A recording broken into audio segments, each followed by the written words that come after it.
Welcome to Origin, Remember Your Truth, a podcast for everyone who senses there is more than meets the eye. I'm your host, Anne Hochwald, and I'm really excited that you're here. Together we explore what lies beneath conditioning, roles, and learned identities, through perception, energy, intuition, and lived experience. This is your invitation to remember your inner truth and original frequency. Everything here is for you to feel what's true for you. Take what resonates and throw out the rest. On today's episode, we have a special guest, Dr. Eric Leskowitz, who goes by the name Rick, medical doctor, psychiatrist, researcher, and pioneer in the field of energy medicine. Dr. Leskowitz spent more than 25 years working in pain management at Spaulding Rehabilitation Hospital in Boston, and has been affiliated with Harvard Medical School through research in integrative medicine. He's trained in clinical hypnosis, meditation, and energy psychology. Over the course of his career, he has published more than 50 peer-reviewed scientific papers, edited 3 textbooks, and has spent decades exploring how subtle energy and consciousness influence health and human potential. Dr. Leskowitz has presented workshops up to an international level, most often with the Association for Comprehensive Energy Psychology, which presented him with their Service Award in 2021.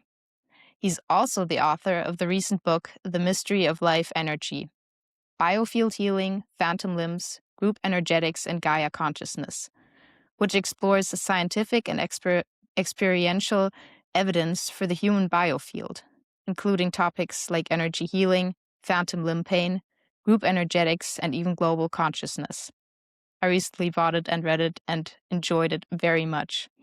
It serves scientifically based research in an easy-to-understand way and, in my opinion, with a great sense of humor. He's also the creator of the PBS documentary The Joy of Socks, Weird Science and the Power of Intention, which investigates the fascinating phenomenon of group energy and collective intention through the lens of sports. Today we'll explore the science and mystery of life energy, what it is, how it affects healing and performance, and what it might tell us about the deeper nature of consciousness. Rick, welcome to the podcast. Well, thank you, Anne. I'm glad to be here. I appreciate the invitation. So, Rick, a little about your background, a bit more than I could find online. How did you get into this field? Who was Little Rick? Well, Little Rick was very different than Big Rick. And there was I'm retired now, so I've had a chance to step back and look at the trajectory, and that led to writing a book. But it was interesting because I grew up in a family. My dad was a research scientist. He studied immunology, the cells, and science was sort of the language that we looked up to. We weren't particularly religious or spiritual, Jewish culturally, but not observant. But I think it's fair to say that science was the religion we grew up with. And I remember looking in the microscope was like the secret to everything. So I was a good student and majored in biology and, went into the science-oriented stuff. But this was also in the late 60s, early 70s, where in America there was a lot of cultural turmoil. So, I was active in the anti-war movement. This is an American joke, but marijuana was a big part of the scene, and unlike President Clinton, I inhaled. He tried to weasel out of it by saying he didn't inhale. But so experiencing altered states of consciousness to know that there's more than one way to look at anything. So I wasn't quite ready to jump into medical school then, and made the excellent, in retrospect, decision to take some time off. And I did some traveling. And spent time in a lot of different countries, including I was on a kibbutz in Israel for half a year and met my wife there, and we decided to continue traveling. And really the important thing was we did an overland trip to India and just got to see different cultures and how they look at the world so differently, including the medical world. So, Doreen had some shoulder pain, and it was treated by putting needles in her skin, and she took pellets of herbs and things that seemed totally crazy to me, and yet they worked. So when I came back and was ready to start medical school, I guess you could say I had stepped off the treadmill or the brainwashing process and was able to see things a little bit differently. I learned how to meditate just in the summer the summer before medical school, and so I was getting a sense that there were some tools to use. Um, medical school was challenging because there was nobody who was really interested in this kind of stuff except for meditation was just starting to get going, especially I was at UMass, so University of Massachusetts. So John Kabat-Zinn was just starting his programs there. But still, energy was not part of my worldview. It wasn't until I did my training in psychiatry because that was the closest thing to looking at how the mind and the body worked and what was consciousness, even though it became so drug oriented that it sort of, well, I don't know, went off the deep end, I guess you could say. But oh yeah. My first job was in the VA, the Veterans Administration, for our military veterans, and it was a conventional setting. But one of my colleagues was into some of this more far out stuff, and he invited me to a lecture on healing, which pressed all my buttons and saying, "Don't be ridiculous. This is crazy stuff." But I trusted Richard, so I went, and it was a woman who was a Los Angeles-based healer who worked a lot with the medical community there, and she used her intuitive skills and her ability to perceive energy fields to work with problem patients for the doctor. And she had great credibility among the doctors. Plus, she learned how to speak the medical language. So when I went to her lecture, it was really, within the first 5 minutes, I know, whoa, this is really the bigger picture. Because in medical school, all the diseases were it's all Greek and Latin based words. So they often talked about diseases as being idiopathic, which sounds impressive, but it actually means we don't know what's going on. So it took a while for the spell to be broken, I guess you could say. But so I studied with, this is Reverend Rosalind Briere. She used to come out to Massachusetts a couple of times a year, and I did quite a number of years of intensives with her. And part of it was receiving energy treatments and feeling something happens beyond just people's hands on your chest, and you could feel it throughout your body, but also how people could perceive what was going on invisibly, to me at least. It was an important it was an important. There were about 40 or 50 core students from kind of all walks of life, but I would have to say it was a real eye opener for me because I was the dumbest kid in class, and this was, the first time in my life I'd had that experience because I was a good student, but I couldn't see any of this stuff, and it turns out I was just so, in my head Yeah. cognitively. It took a long time to sort of descend back down in, so I could feel some of the things that they were feeling, and I never quite got the ability to visually sense, but there's other ways of perceiving, as you know from your background in intuition. So I had enough to kind of realize that this is legit. This is for real. So I tried to blend the two worlds, and an opportunity opened up in the rehabilitation hospital in Boston that had a specialized pain management program. And that was really fertile ground to explore these new approaches, mainly because with chronic pain, doctors admit they don't really know what's going on. The nerve blocks and the injections and the pills didn't work. So here, you guys take them, and, whatever you whatever you can do with it. We were focused on self-management, which is very, I don't want to say revolutionary, but it was upended things because the usual medical model is that the doctor is the source of healing and these magic pills will make you better.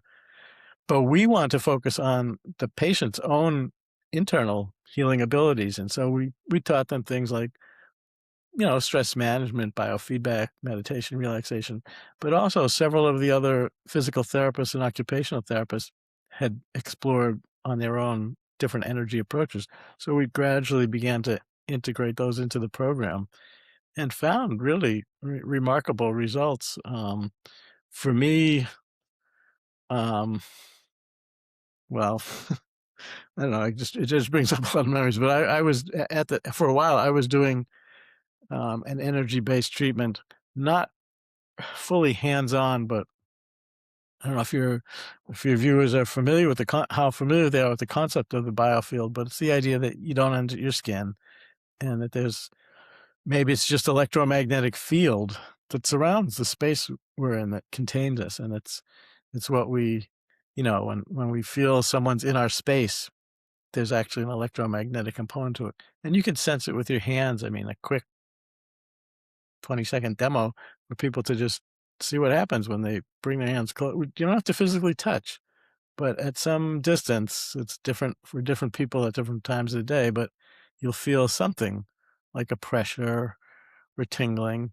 And right now, my hands are, foot and a half apart. That's not usually how it is. Oftentimes, my hands will be this close together. I think it's because the size of my energy field, the boundaries of my aura, when they're bouncing against each other. When I talk about this stuff, as I mentioned, I enjoy talking about it, and I think it energizes me, and my aura, my biofield expands. So right now, it's this far apart. So that's a long way of saying there's a treatment called therapeutic touch where you smooth out, you sense the biofield, and you smooth it out. So I was doing that a lot for some patients in the hospital, and the head doctor had some issues, and so he filed a complaint with the administration because the way the hospital was set up, I was in the patient's room. There was two people in a room, and I was behind the drapes and doing something to the women patients, and he made some accusations that inappropriate things were going on behind the screen, and he had a board, a hearing and everything. And see, no one had ever complained about it, and it came from his own. It turns out it was his own issues were being projected onto me, so I Yeah. was feared, but he actually ended up in the news about, 6 months or a year later because you don't need to go into all but he was doing inappropriate things with an au pair, so it was the field of energy healing was his place where he could project his issues onto it, and I think that happens a lot, that a lot of misunderstandings and just fear, colored the field for a long time. But now, as you alluded to, there's been a lot more research and things like the biofield have been validated. Interactions between biofields have been validated. And, our work in the clinic using these different approaches were really helpful.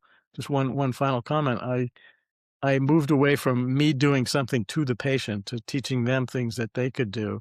And the energy psychology approach of tapping or EFT proved to me to be most effective way for people to get in touch with their own energy fields and to work with them. So that's I guess a long-winded answer of how I got to here. It's not that long. And explaining your life in retrospect usually takes a bit. So thank you. Um, just to go back on the tapping. So what exactly were you doing there? Because EFT is something now kind of almost a buzzword, I'd say. It is becoming quite known. What were you doing there or teaching the Yeah. veterans? Was it then the veterans that were using No, it? unfortunately, when I worked in the VA, I did not know this technique. So back then, the treatment of choice, there were, group sessions, and veterans were encouraged to talk about their traumatic experiences, which sounds good in theory, so they get it out of your system. But in practice, it would just re-traumatize them again and again and again. I didn't know EFT back then, and that's I mean, there's nothing I could have done about it, but I wish I had known because it would have helped those guys. Because what EFT does is it works with the acupuncture meridians that are part of the energy system, the subtle anatomy. There's energy centers, there's the biofield, and then there's these meridians. And it works directly with the meridians that as a way to help people desensitize and release the emotional charge that builds up in their body. I mean, everybody knows that, when you get bent out of shape or get revved up about something, you can feel it in your body, and, whether it's your stomach is rumbling or tension in your shoulders or your throat gets choked up, you can feel the energetics happening in your body. So EFT is a way to calm the body, to help the body to release by tapping on these points while you're thinking about whatever particular upsetting event it is. And probably most importantly, while while you're adopting an attitude of self-compassion, because the process often always starts with a statement along the lines of, "Even though I'm having these symptoms, I accept myself fully and completely." And that's a hard thing for a lot of people to say, for starters, but it's very, very healing, and it sort of starts the whole process of releasing this stuck and bound energy. So that's what, EFT and energy psychology has been really important, partly because it's so effective, and partly because the members of the organization have done a lot of research. You know, you can take 20 vets with PTSD, post-traumatic stress disorder, 10 of them continue the standard care, and 10 of them, in addition, get taught how to do the tapping.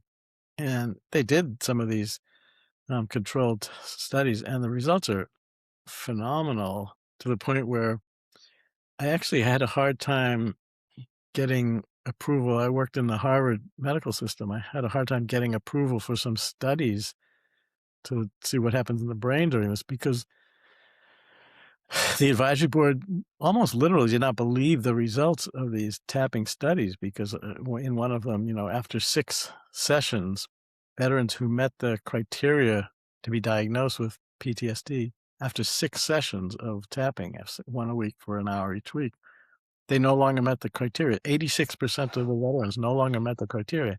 And, 20% would have been good, or 30% would have been good, so Yes. 80%, they were looking for ways to, "Well, how did you define it, and did you really do that?" And it was, given where they were coming from, I could see why this would be a challenge, but over the years, so many studies have been completed along the same lines that, as you say, it's now becoming more of a buzzword, and, it's great to see that it's just so much more widely known and accepted, because it's simple to teach, simple to learn, and very effective. So it's one of the really good signs I see about how things are evolving now. Yeah, a great tool you can use for Yeah. yourself. Yeah. Talking again about the biofield, and you mentioned in your book also phantom limb pain. Could you tell us more about that? Yeah. This may sound kind of weird, but I worked for many years in chronic pain. Phantom limb pain was my favorite form of chronic pain. Now, obviously, I don't mean that I wish it on anyone or Yeah. enjoy it myself, but it was so fascinating, because it didn't fit in, for people who don't know, when people undergo an amputation, whether it's from an accident or surgically, very commonly after it's over, they'll still feel as though the arm is still there. Maybe like 3/4 of people at least feel something there, but it's pleasant. But up to a half of them, it will be painful, extremely painful, and it's called the phantom limb and the phantom limb pain. And for better or worse, it doesn't respond well to, nerve blocks at different parts of the central nervous system, or medications. The medical model is that your brain has been fooled by the absence of, it's no longer getting sensory messages from the arm, let's say. And so it constructs, to keep a balance, it constructs these sensations and tricks you into thinking that the arm is still there. And then, from the medical model, the neuroscience model, that's consistent, and it seems to be a reasonable explanation, but it doesn't fit what happened clinically. And, looking back on it, I had one interaction with a fellow with phantom limb pain that really was changed things for me, changed Biofield from just a concept to something real, because he was a fellow who had lost a leg from a work injury, who's been crushed and had to be amputated. He didn't do that well in our program, despite all the physical therapy and occupational therapy and stuff. So I said, "Would you like to just try something different, something completely different?" And, these people are willing to try anything because their life is miserable. And what do they got to lose? So I had him lie down on the examining table and tell him, "Just close your eyes and relax, and I'm just gonna smooth out your energy," or whatever. I can't even remember how I explained it, but I did this kind of assessment over his body, and, felt the same kind of tingling or pressure. And for reasons that I still don't understand, I continued doing that even down where his leg was missing. He'd taken off his prosthesis to lie down. So he was missing from above the knee down on his left side. And I just kept feeling that, and much to my surprise, I felt that same pressure sensation down where his leg no longer was. So, for me, that was really incredible, but also, he opened his eyes and said, "What are you doing, doc?" Because he could feel me touching his phantom limb, and obviously that shouldn't be possible because there were no there were no nerves down there. So, that, that was, like, as concrete a proof as I would ever want to that the biofield is real, that phantom limbs are biofield manifestations not generated by the brain as some optical illusion, but are real. So, if there are treatments that work directly with the biofield, that has a much better chance of being effective than treatments that ignore the biofield. So, there are different energy interventions, and this one was more like what's called therapeutic touch. And as I smoothed out his energy down there, he could feel the pain as almost like a liquid draining out the bottom of his foot. He described a location I didn't know at the time, but it was a very important acupuncture point in the sole of the foot. So he could feel the pain draining out. And then, I don't know, maybe most interestingly of all, he asked me to stop before the treatment was over. So he still had some pain, residual pain, but he asked me to stop. And, I said, why? I mean, I'm about to do a miracle cure on you. Why would you want to stop now? I didn't say it like that, but it was very puzzling. And he said if it felt like his pain was completely gone, he would also feel as though his leg was completely gone. And that was too unsettling a thought for him. He was a young guy. He's in his mid-30s. He had been athletic and, he was very attached to some sense of himself still being whole and integral. So the pain actually served an important psychological function for him. And at that point in time, he was not ready to release the pain. So that was a whole other, learning about how symptoms have positive meanings that can sustain them as well as discomfort and negativity. So, that session was a half an hour, and it was like 25 years ago, and I'm still unpacking it now. So it's really amazing how sometimes life events just are so concentrated. So that's led to a lot of work about, what can you measure the biofield in the phantom limb? Is it possible to measure magnetism or Kirlian photography, things like that?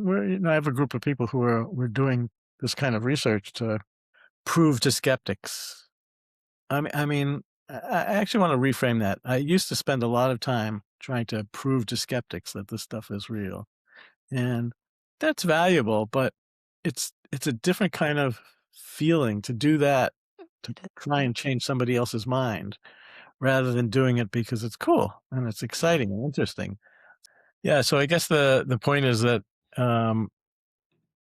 we're in the midst of time of great change, and a lot of people have gotten interested in these topics that didn't used to be. So it's not so much a matter of convincing the skeptics. I think they're dwindling, and the experiences are starting to grow. So we're in the tipping point phase of things, transition point. But my efforts are more into looking at some very, fascinating, cool topics and seeing who it resonates with. You had used the word resonating before, and that's a really helpful word, that it's not so much transferring information, although I guess that does happen, but it's sort of resonating with whatever that is, that energetic frequency that, and in a lot of ways, people are like tuning forks, and you resonate at some frequencies and you don't at others. And I think right now humanity is sort of shifting the dial on which frequency they're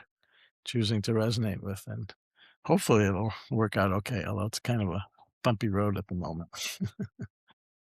So with the Kirlian photography that you mentioned, and in your book also you're working on, or there are pictures of leaves that they cut. Can you tell us more about that? And the biofield again, can you make that visible for a human? Yeah, I think I have it right here.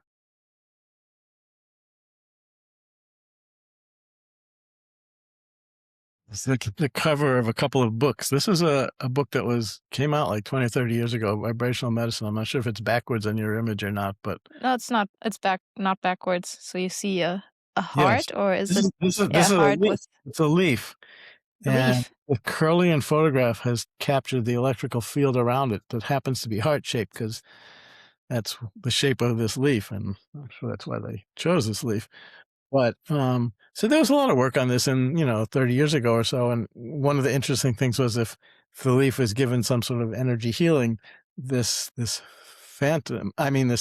field gets wider, it's bigger, it's glowing more brightly. So the question was, what would happen if you cut off, say, the bottom half of the leaf? And most people assume that this corona, as it's called, would mold, reshape to match the outline of the leaf. But what happened was this is a different shaped leaf, so it's a little disorienting. But this is what happens: that they cut it off the bottom part, and the corona is still there. It's the same. And so, what could it's a book called The Kirlian Aura, and so how can that be? Because I think everybody assumed that the leaf emitted this energy, like a light bulb glowing, something like that.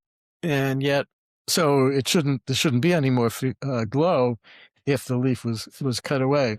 So what's going on? So that again is a really good example of how I think, and many people think, the energy field is primary and is actually the template that the leaf develops in accordance with. And like a good analogy, I love these analogies that help people visualize what's going on. But sure, everybody did in school at some point an experiment with magnets. You take a bar magnet, you put it under a sheet of paper, and you sprinkle iron filings on it. And somehow or other, the iron filings line up in this really beautiful geometrical shape. The magnetic lines of force from that magnet that are invisible to the naked eye, but which control the placement of the iron filings. So I think it's a very good comparison that the cells in our body are like those iron filings. And if you sweep away some iron filings, the magnetic field is still there. If you cut away some of the cells, the biofield is still there. So I think that's what's happening. And that's why getting some good images, these images of leaves are very striking, but for a bunch of reasons that we don't quite understand yet, they've been hard to replicate and only occasionally have been successfully replicated. So I have a group of people I'm working with who are trying to replicate the leaf findings and see if it's possible to do something similar with humans and phantom limbs, because I think that would be really cool to have those kind of pictures. It makes you question, really, is matter first, or is it the energy imprint, whatever it is, that comes first and matter just follows? That's it in a nutshell, and I think that's the key place that we've gotten stuck. Our way of looking at the world is that matter comes first, and like with the brain, that I think most people assume that the brain generates our thoughts, that there's so many neurons, zapping and zinging and sending chemical messages that somehow or other it creates thoughts. Neuroscientists will admit we don't quite know where the sense of awareness and consciousness comes from, but if we just keep digging and breaking things into smaller and smaller pieces, we'll eventually figure out how consciousness arrives from matter. But what about if it's the other way around? What if consciousness is primary and matter sort of condenses down, precipitates down from these subtle energy realms? And, that's been the view of a lot of the esoteric traditions around the world, the spiritual traditions around the world. Science has been totally flip-flop. Science is that we call materialism, that everything starts with the material and grows out rather than condenses down from above. So I think that's a big shift in worldview that is happening now. And I think it happens when people start to experience things more outside their sort of narrow framework. And it could be, something like meditation, just learning that if you can step away from your thoughts, you realize that you are not your thoughts, and you don't have to pay attention to every single one of them. You have to believe them, so it opens up a lot of possibilities. And then having energy healing sessions, working with a medical intuitive or some kind of intuitive who tells you things that there's no way they should know. I'm sure you have engendered that kind of experience in a lot of your clients, and, they'll say, "Wow, that is cool, but what the heck is going on here? Because where did that information come from?" And, it's not material, so That's what got me there as well when I was working with someone and said, she could not have Googled that. right, exactly, exactly. Even Instagram didn't know that, so yeah. That makes me wonder also, like, take a child that is born without legs, for example. What would their biofield look like then? That's a very good question. I don't know the answer to that, but I do know that phantom pain is very uncommon in children. The ones who are congenitally missing on them, they don't have pain. I guess it's because that's been how their field has been all along, but I've never seen anybody do an assessment to see what their biofields are like. It would be fascinating, actually. It's a good question, a good point. I don't know. Going from energy in, yeah, the individual to more of the broader sense, the group consciousness, something that you also really researched in a deep way with your documentary, and I'm sure with a lot of other studies. What can you say about group consciousness or group energies? I mean, I personally I've channeled things with, yeah, in groups, and we have channeled collective also emotions, and yeah, we were very much into it, but what's your take on that? Maybe also from your background with sports. Yeah, I think it's a very common phenomenon. People all everywhere have experienced something special happens when you're in groups that are in alignment and in cohesion. I did some well, the way I got into the group aspect of it was as a sports fan. Our local professional baseball team had decades and decades and decades of failure, and then one year everything came together and we won the world championship, as we call it, but it's just in America, but, it's it's funny talking to somebody who's not American because we realize just how limited our Well, I lived in the US for almost a decade, so Oh, okay. I So were you a Boston Red Sox fan? I lived in Texas and I wasn't any fan, so I think I'm safe. I Right. wasn't against Boston Red Sox. No, no. It's in every region, I mean, you have your, Bundesliga and, there's all sorts of every region has sports is a very common way for large scale group interactions. World Cup in soccer is like the biggest event in the world. But anyway, so I got interested in what was happening as a group, not just the players on the team having this sort of chemistry, as we call it, but also the fans in the region were really captivated and in it together. And so, yeah, I ended up doing some studies with the team about the group energies in the ballpark that the fans can generate when they're all paying attention to the same thing at the same time. And also within the team, that the interactions that are heartfelt interactions that can really, um, boost performance. If people are interested, there's the um, the video of the documentary is posted now online. You don't have to buy a DVD or anything. So the website for my book, it's www.themysteryoflifeenergy.com. If you go to the section marked resources, the first thing that pops up is the video, and you can watch the whole 60-minute video, or there's some segments about the different studies that we did.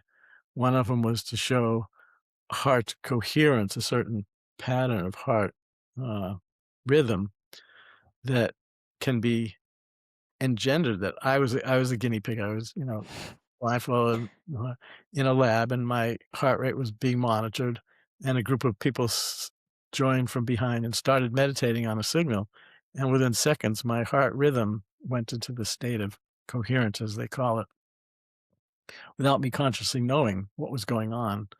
And so it was a kind of resonance. It was the model is that their magnetic fields were vibrating in a certain way, and when they were close enough to me, I got entrained. That's the word that they used, and synchronized to it. So that's one way that it happens when everybody is physically present. And when, you're at a large sporting event, that's what happens.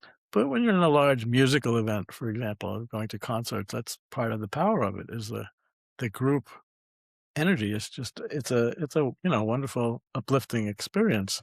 Um, it doesn't have to be sound mediated. You can go to meditation retreat, and it's quiet, and yet you feel this kind of bonding and binding of people together. So there's really interesting things that happen at the group energy level. And I think people are familiar with being physically present and part of this field. But the more amazing even is what happens when you're not even physically present, that there are group consciousness effects that happen. And a lot of the research started out in Princeton University, where the head of I forget what it was, the physics department. I think it was the chairman of the physics department.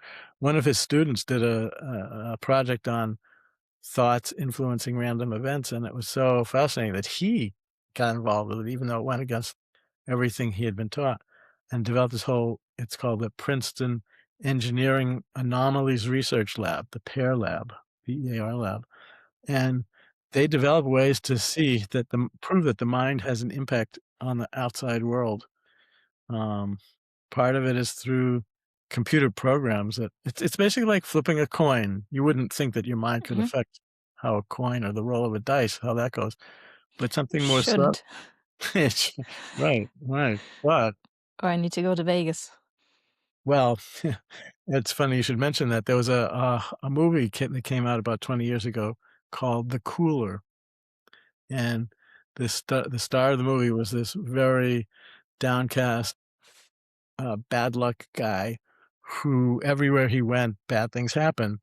And he went to a casino and found that all the people he was near had losing streaks. Whoever had been on a hot streak, it just dissipated when he was near them. So he was actually hired by the casino to be a hex. And whenever somebody was having a run of the cards, he would go over and just stand next to them, and it would all blah, blah, blah. So he was called the Cooler because, and it's a very fascinating movie, not just the idea of it, but the plot is that he falls in love with one of the waitresses there.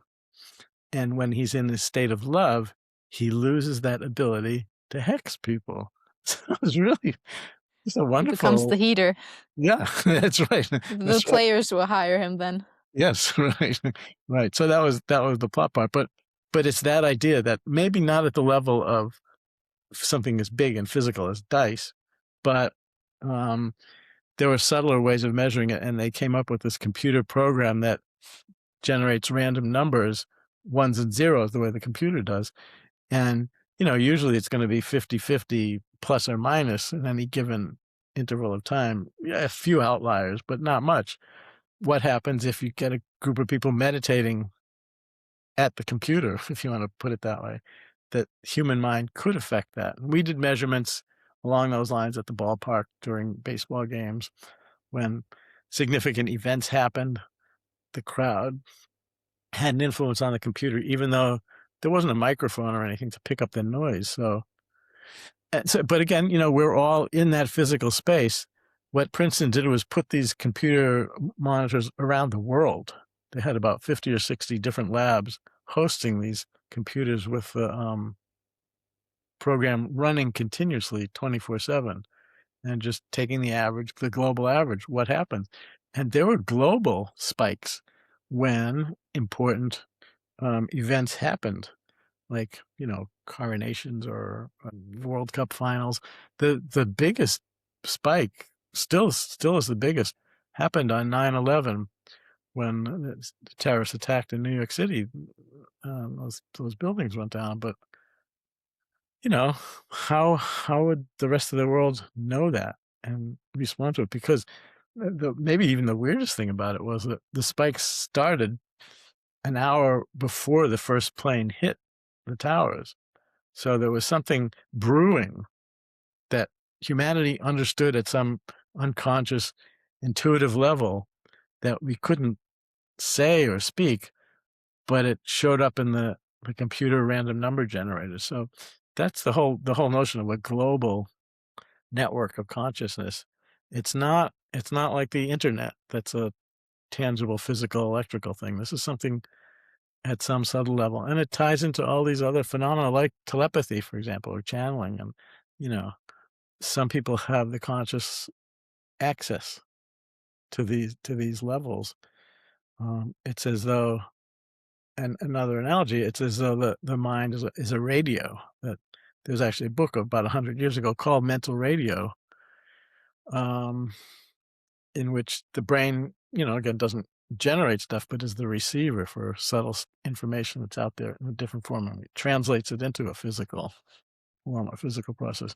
So I think if people were more aware of these global interconnections, we wouldn't be so likely to do the things that humans do and bomb each other and fight and declare we're the good guys and you're the bad guys and that kind of thing. That at quite literally, we are all in this together, and I think that's going to be the key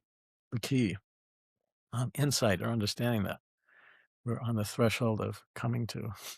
Yeah, in my head now, the what is first, the energy, matter, actions follow the energy. I'm really thinking now because what you mentioned with 9/11, that before the actual event, there was already a spike in looking at the random numbers generated.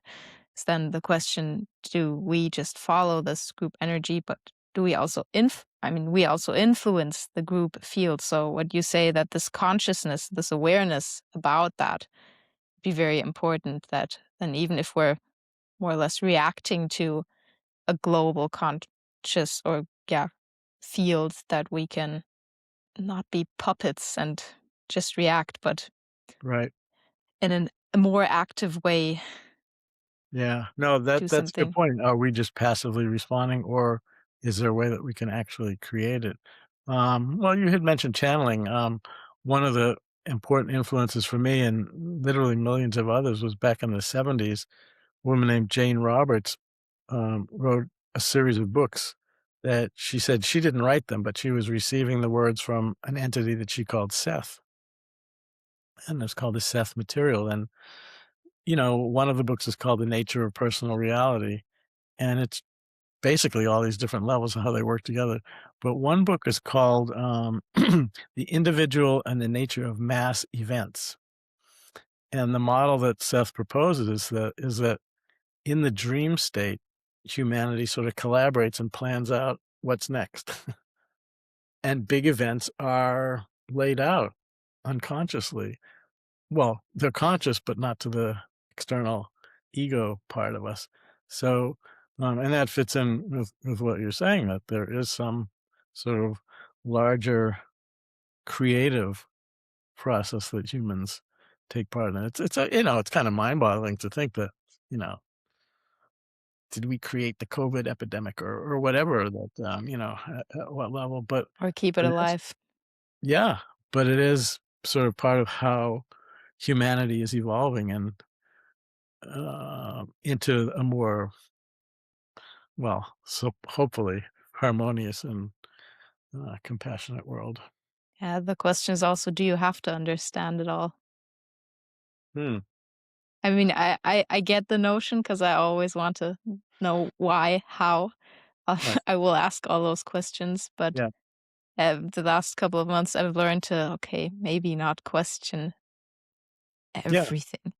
Right. I think there's a part of our minds that loves this kind of solving puzzles, but it isn't necessary. I mean, um, she won't be listening, so it won't matter. But my wife is the opposite of me.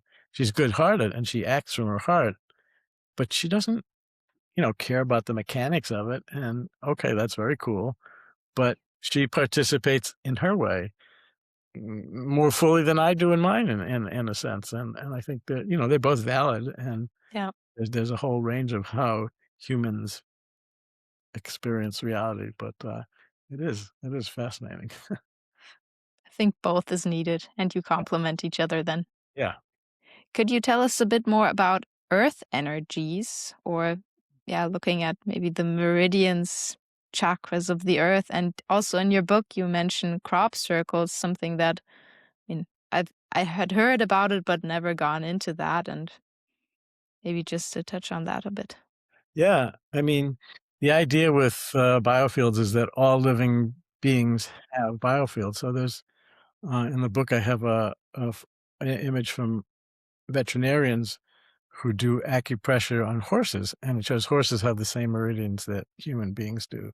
So the next step up is in the indigenous traditions around the world, the earth is considered to be a living being. Does the earth have a biofield? Does the earth have meridians and chakras? And it turns out there's been a lot of work over the centuries about this with different names. In China, it's called feng shui, the flow of energies in nature. In Western tradition, it's called geomancy. Here's what happens on the book.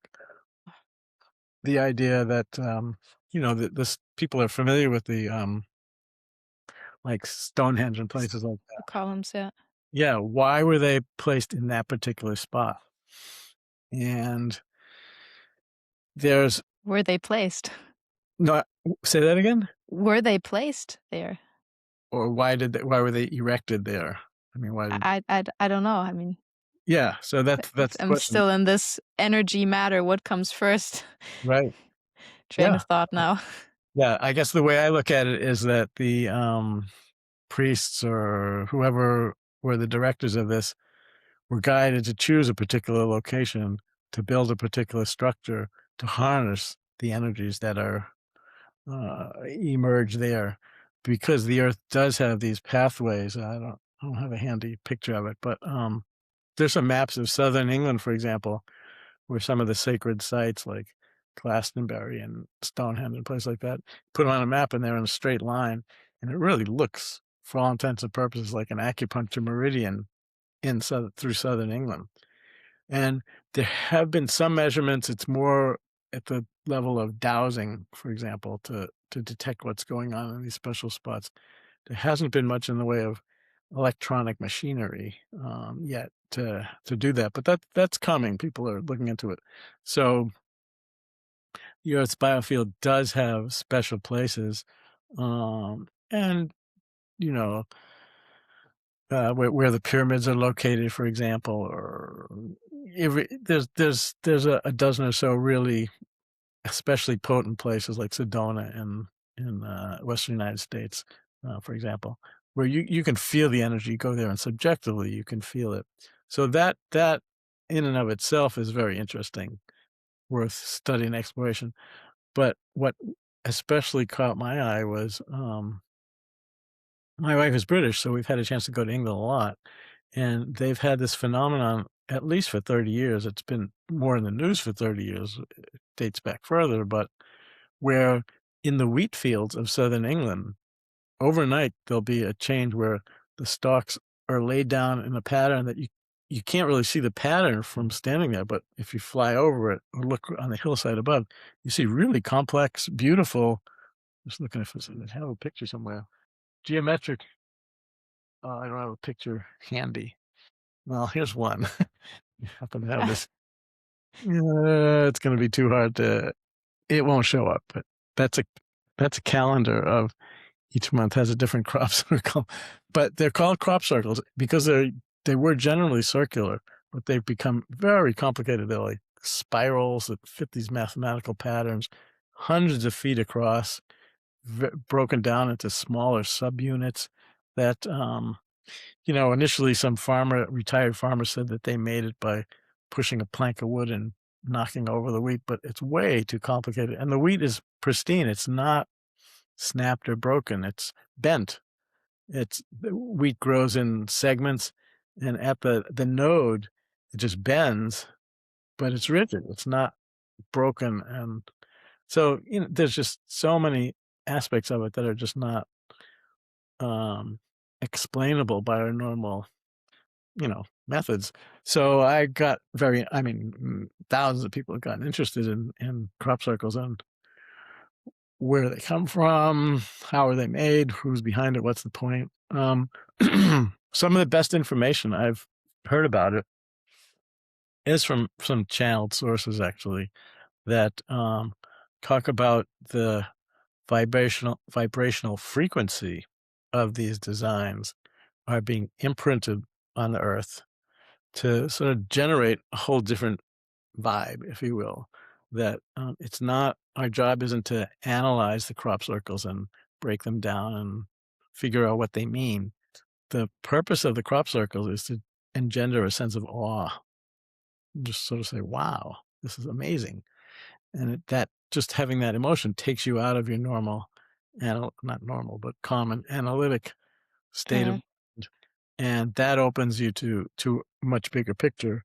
The sense is that they probably are not human in origin, and that there is some non-terrestrial intelligence behind it, um, and that it's coming now because we're really in a transformational time, and we need some reminders and guidance about how to proceed. And if we start with a sense of awe and wonder, that's going to be much healthier and constructive than the way that we've been doing things for the last few millennia. So I think they're really important. It's surprising that they're not as well known as I think they should be. Um, and I'm doing some writing on that and trying to get something in the aim more for the popular press because the science isn't really rigorous yet about what to measure and, Have you know, there been measurements? Like, there have are there these sites different from the rest of the field? um, the most dramatic way that they are is in the following year. The year after the crops grow, they're bent into shapes, and then they're harvested by the farmer because that's, his livelihood. But the following year, when the new crops start to grow up, they sprout more quickly around the old formation in what's called ghost circles, so that something has been embedded energetically into the earth, whether it's simply magnetism or what, we don't know, but it affects the rate of growth of subsequent cycles of plant growth. So something that's measure well, it's not a measurement, it's visual, you can see it happening. They have taken some, you know, magnetometer readings, but it hasn't been done systematically. There are so many reports of weird things happening, like people who take their cell phone, their smartphone with them into the circle and it stops working, or computers that stop working, and then they go out and it starts working again. So there's some kind of energetic barrier. Um, there have been some informal measurements, not informal, but it's not quite rigorous enough to convince skeptics. But anybody who sees one, you just see, or even just see a picture of it, you know that this is not ordinary. So I say I put my money on crop circles, but I think they're going to really be a um, catalytic kind of factor in evolution of consciousness. And actually, I just found out that Steven Spielberg has another movie coming out this summer. It's called Disclosure Day, and I've only seen the trailer, and it's mostly about UFOs, and there's a lot of you know dark stuff going on there. But there's one segment that shows a crop circle forming. I mean, it's computer generated, but that image will be part of the mass consciousness in a few months, and so I think that's going to be also part of the awakening process. So, you've heard the expression. It's exciting times. It's interesting times. But it's about it's Indeed. a ride. The parallels sometimes are very, I think life really has an ironic sense of humor if you look at it. One more thing I'd like to know, because you said these special sites where, for example, Stonehenge, then the columns might have been put up. So the energy was there before, but can you also, like at the ballpark of your team, your fan team, let's call it that, can the fans influence the energy of the space? Well, if they could, it would be an example of what there's a physicist called William Tiller. He called conditioned spaces, and what he did was He had a laboratory room set up that the only function in the room was people would come and meditate there on a regular basis. And he measured how the room, the physical characteristics of that space were changed by people meditating. And one example is a beaker full of water left in that room overnight. The acidity level, the pH of it, changed by one whole unit just by being in a room that people had meditated in regularly.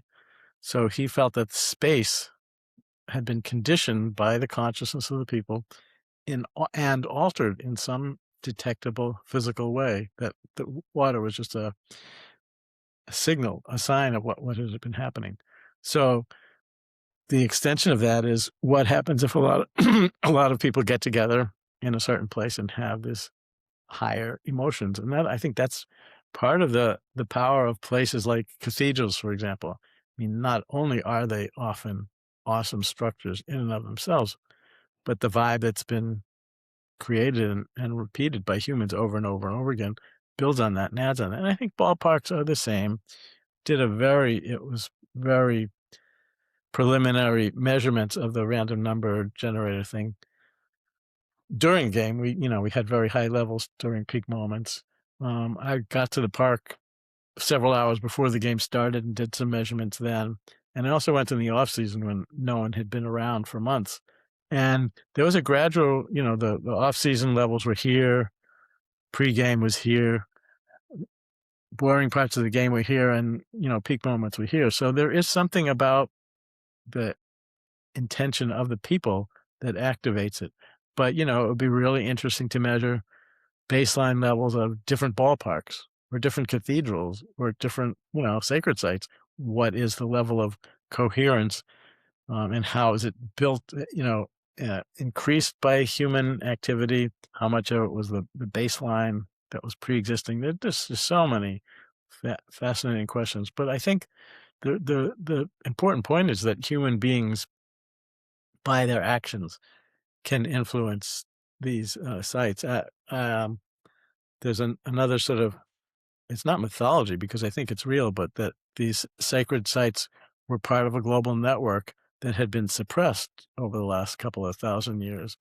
And one by one, they're being reactivated by people going to them and doing ceremony or meditation, chanting, whatever. And it's sort of a reawakening of the global energy network that has been dormant for a while. So it's just the interactions between people and the globe and the world and locations and places. It's just fascinating.